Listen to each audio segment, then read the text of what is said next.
तो इस गाड़ी में मतलब सेफ्टी के नाम पे तो ये टैंक है, ये समझ लो आप, हैचबैक का।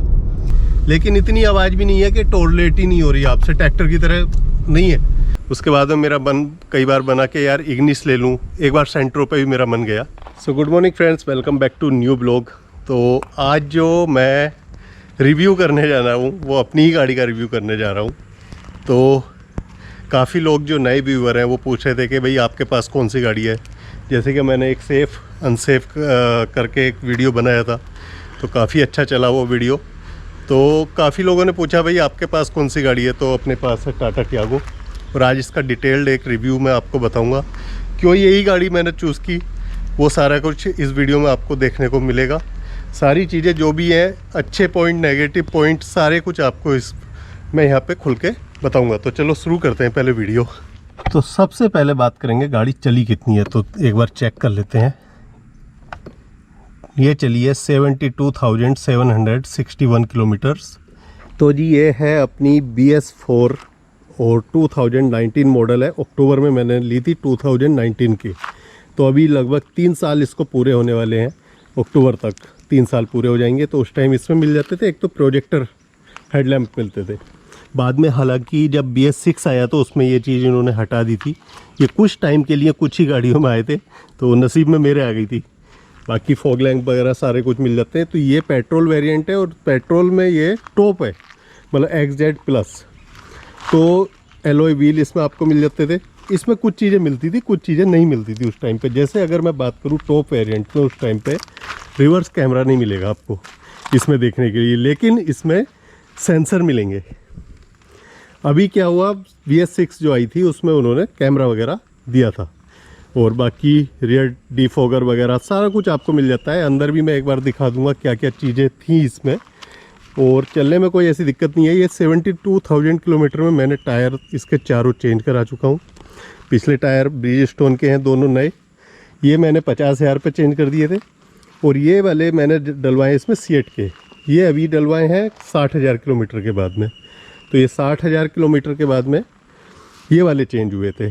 तो ये मैं इसीलिए आगे लगा के रखे हैं, बट अभी मुझे रोटेट कराने हैं। 10,000 किलोमीटर पे मैं इसके टायर ना रोटेट कराता रहता हूँ। रोटेट कराने से टायर की लाइफ बढ़ जाती है। जो ज़्यादा अगले टायर, ओबियसली जब इसकी फ्रंट व्हील ड्राइव है तो अगले टायर ज़्यादा घिसते हैं, तो बेटर है उनको पीछे कर दो, तो चारों टायर ना एक साइज में चलते हैं। फिर इलेक्ट्रिक ऑटोमेटिक फोल्डेबल इसमें आपको ORVM मिल जाते थे। तो ये तो हो गई कुछ इस तरह एक्सटीरियर की बात अपनी गाड़ी की। तो इसमें 7 इंच हरमन का टच स्क्रीन मिल जाता है, और ऑटो AC मिल जाता है इसमें। बाकी 12V का ये मिल जाता है। ये मैंने इसमें डैश कैम लगा लिया था एक बाद में। अगर किसी को चाहिए तो कहाँ से ख़रीदा है मैं इसका डिस्क्रिप्शन में लिंक दे दूँगा। उसके अलग स्पेस की बात करूँ तो स्पेस काफ़ी बढ़िया लगा मुझे इस गाड़ी का। ये अभी मैं केवल थोड़ा सा गाड़ी के बारे में बता रहा हूँ, उसके बाद में अपनी राय भी आपको प्रॉपर बताऊँगा।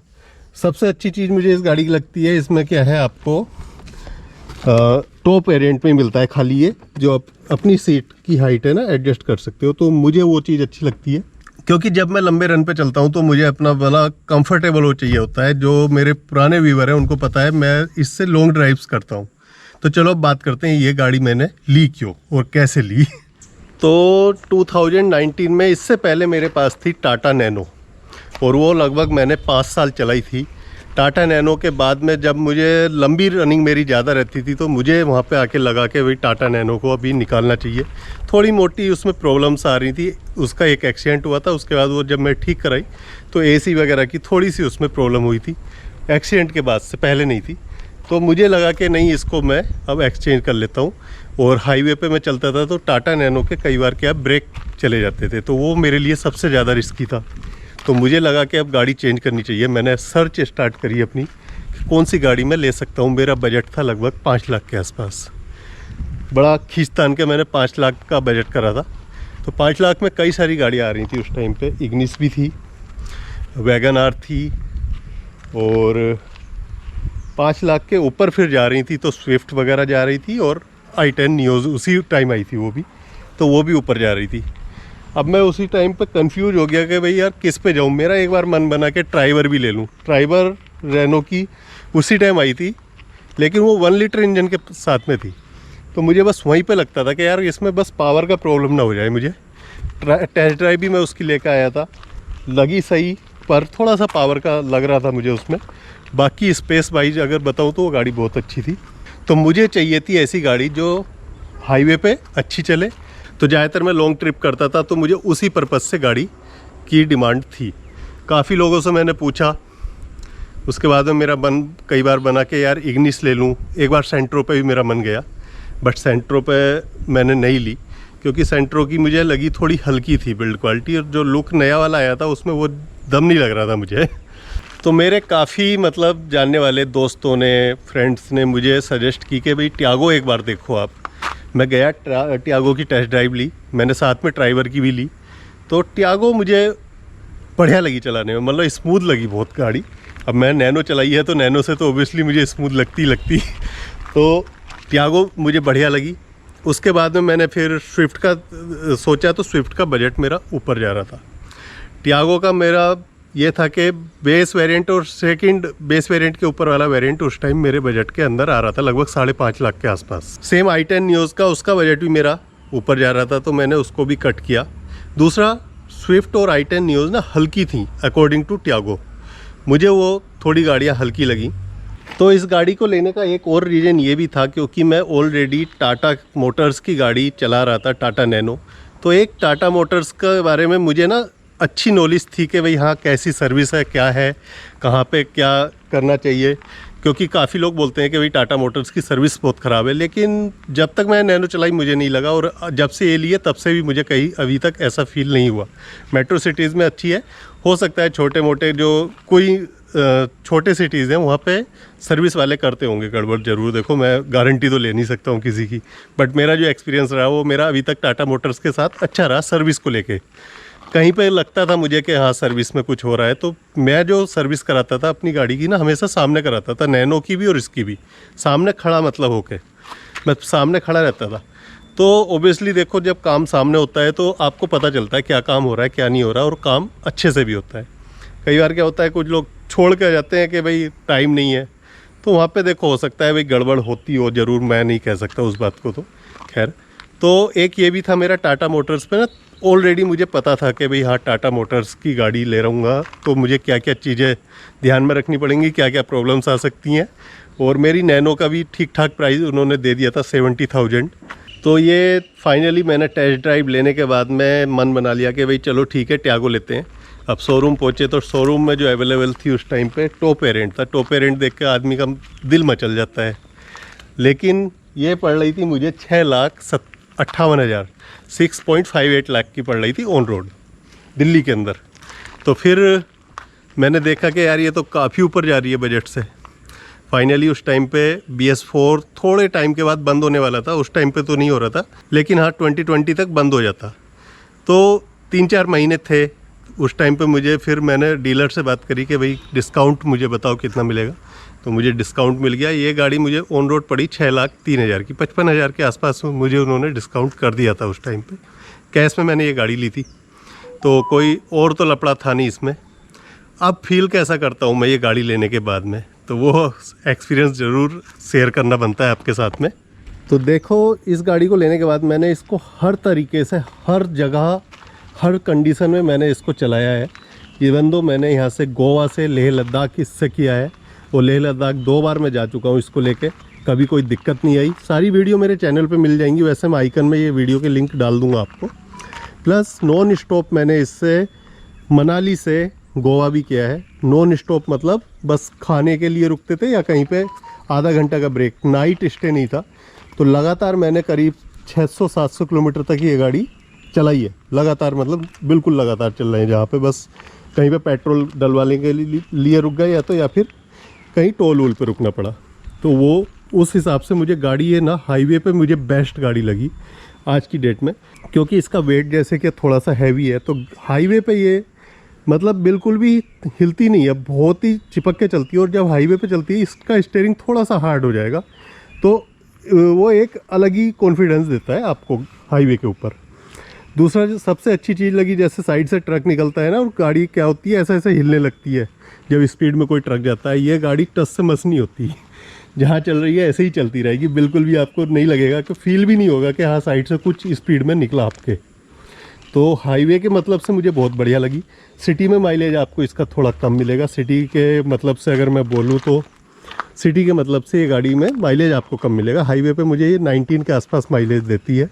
तो 19-18 के आसपास मुझे जो माइलेज पेट्रोल में अच्छा लगा हाईवे पे, मतलब 20 तक भी निकाला है वैसे, बाकी डिपेंड करता है चलाने के ऊपर। मेरी स्पीड 80-90 प्लस भी रहती है कई बार, जैसा ट्रैफिक होता है उसके हिसाब से। तो उसमें मुझे मतलब ठीक माइलेज मिल जाता है इसका। तो अब अगर मैं बात करूं इसकी सर्विस कॉस्ट की, तो सर्विस कॉस्ट देखो जो मुझे अभी तक पड़ रही है, ऑलमोस्ट मैंने इसकी मेजर सर्विस तो बहुत सारी करा ली, अब तो मुझे भी ध्यान नहीं रहा कितनी हो गई होंगी, बट जो सर्विस कॉस्ट मुझे इसकी पड़ती है गाड़ी की, वो पड़ती है लगभग 5,000 के आसपास। 15,000 पे मेजर सर्विस होती है 15,000 किलोमीटर चलने के बाद में, तो 5,000 के आसपास पड़ती है। 5 से 100-200 रुपये ऊपर मान लो, 100-200 नीचे मान लो, वो आपके ऊपर है आप उसमें करवा क्या रहे हो। मैं नॉर्मल सर्विस कराता हूँ, मैं फालतू की चीज़ बिल्कुल भी नहीं करवाता। फालतू की चीज़ के लिए मना भी कर देता हूँ कि भाई मुझे एक पैसा एक्स्ट्रा नहीं देना है। जो नॉर्मल सर्विस है, ऑयल चेंज करो अपना, और सारे टायर वगैरह जो भी इनके सफाई वगैरह होती है, ब्रेक शू वगैरह, वो सारे कराता हूँ। कूलेंट टूलेंट ये सारी चीज़ें चेक कराता हूँ, तब जाके मेरी इतनी कॉस्ट करती है। इससे कम भी करी है, ऐसा नहीं है। मेरी मेजर सर्विस 300 में भी हुई है एक बार, तो वहाँ पे मेरी जान पहचान थी, तो इसलिए वहाँ पे मुझे डिस्काउंट मिल गया था लेबर वगैरह चार्ज में। तो ये है सर्विस का। और सर्विस में मैंने बताया कोई दिक्कत मुझे अभी तक तो भाई आई नहीं है टाटा मोटर्स को लेके। तो काफ़ी लोग बोलते हैं भाई इसमें जो है अंदर बहुत सारा नॉइस वगैरह आता है गाड़ी के इंजन में। तो 3 सिलेंडर इंजन है, थोड़ा वाइब्रेशन आपको इंजन में इसके मिलेगा। और ओ भाई तू चुप हो। तो अब मैं गाड़ी को जो है स्टार्ट करता हूँ एक बार, और स्टार्ट करने के बाद में फिर देखते हैं कितना नॉइस आएगा इसमें से। चलो सेल्फ लगाते हैं। तो ये अभी ये आवाज़ आ रही है आपको, जितनी आ रही है ये मेरा कई बार क्लच की हल्की सी आवाज़ आ रही है। और बाकी, और मैं दोनों तरफ के ना शीशे ये डाउन कर रखे हैं, तो आपको बाहर से भी थोड़ी बहुत आवाज़ आ रही होगी। बाकी अंदर आप देख लो केबिन में कितनी आवाज़ है। हल्की सी जो मुझे दिक्कत आती है वो आती है गियर नॉब वाइब्रेशन की। ये हल्का सा कभी कभी साउंड करता है किरकिर, तो ये सर्विस पे मैं जाऊंगा तो सर्विस पे ये करा दूंगा। इसमें क्या होता है, इसकी ना वायरिंग होती है नीचे, यहाँ से कहीं से उसको टाइट करना पड़ता है, उसकी साउंड होती है। उसकी वजह से ना ये गियर नॉब में हल्का सा ये जो प्ले है ना ये हो जाता है और वो हिलता है। तो और कोई दिक्कत नहीं है, वो मैं टाइट कराता हूँ तो वो ठीक हो जाता है। तो ये किसी को अगर ऐसी दिक्कत आ रही है उसको भी मैं बता रहा हूँ भाई, इसकी जो वायरिंग है उसको टाइट करा देना, उस पर रबड़ के जो बैंड होते हैं वो बैंड करा देना उसको। तो इंजन में वाइब्रेशन थोड़ा सा आपको भाई देखो मिलेगा, वो जो चीज़ है एक्चुअल वो है। 3 सिलेंडर इंजन है। तो अब थोड़ा गाड़ी को चला के देखते हैं। तो इंजन का साउंड अगर मैं बताऊं तो मारुति से थोड़ा सा ज़्यादा लगेगा आपको ओब्वियसली, अगर आपने मारुति की गाड़ी चलाई है तो टाटा टियागो में आपको थोड़ा सा साउंड ज़्यादा लगेगा उससे, क्योंकि मारुति के भाई 4 सिलेंडर इंजन है, तो उनको वो थोड़े से स्मूथ ज़्यादा है और उनकी आवाज़ भी बहुत कम आती है, मतलब बाहर आवाज़ नहीं आएगी। लेकिन इतनी आवाज़ भी नहीं है कि टोरलेट ही नहीं हो रही आपसे, ट्रैक्टर की तरह नहीं है। कभी आप सोचे हो कि ट्रैक्टर की तरह आवाज़ करेगी अंदर बैठ गए तो हम, और हमें बाहर का कुछ सुनाई नहीं देगा या अंदर का भी कुछ सुनाई नहीं देगा, तो इतनी भी आवाज़ नहीं है। तो चला के तो खैर मैं क्या बताऊं, गाड़ी को मैं रोज चलाता ही हूँ, तो मैं क्या बता पाऊंगा। कोई और चलाता तो वो फील कर पाता कि भाई हाँ कैसी चल रही है। तो ओवरऑल मेरा एक्सपीरियंस इस गाड़ी के साथ ये है। और अगर मैं बात करूँ सेफ्टी को लेके, तो इस गाड़ी में मतलब सेफ्टी के नाम पे तो ये टैंक है, ये समझ लो आप, हैचबैक का। हैचबैक में ये 4 स्टार रेटिंग के साथ में है, और 2 एयर बैग इसमें आपको मिल जाते हैं, को पैसेंजर और ड्राइवर साइड के।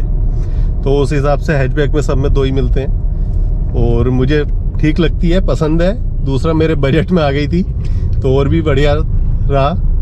शायद मैं उस टाइम पे किसी और गाड़ी के टॉप वेरिएंट पे जाता तो मुझे मेरे बजट में नहीं मिलता, बहुत ऊपर मिलता। मुझे इसमें क्या है लगभग 50-60 हज़ार रुपये मुझे ऊपर खर्च करने पड़े, तो उतने की मेरी नैनो लग गई थी, इसलिए मुझे ये बजट में लग गई अपने। तो चलो ये था मेरा ओवरऑल इसके साथ एक्सपीरियंस, लगभग 3 साल का और 72,700 किलोमीटर चलाने के बाद में। और जो BS6 गाड़ी है वो अभी और भी ज़्यादा स्मूथ है इस गाड़ी से, मतलब BS4 से और स्मूथ है। तो होप करता हूँ वीडियो आपको अच्छी लगी होगी। वीडियो अच्छी लगी तो लाइक शेयर कमेंट करके बताना। मिलते हैं नेक्स्ट वीडियो में। Till then take care, bye bye.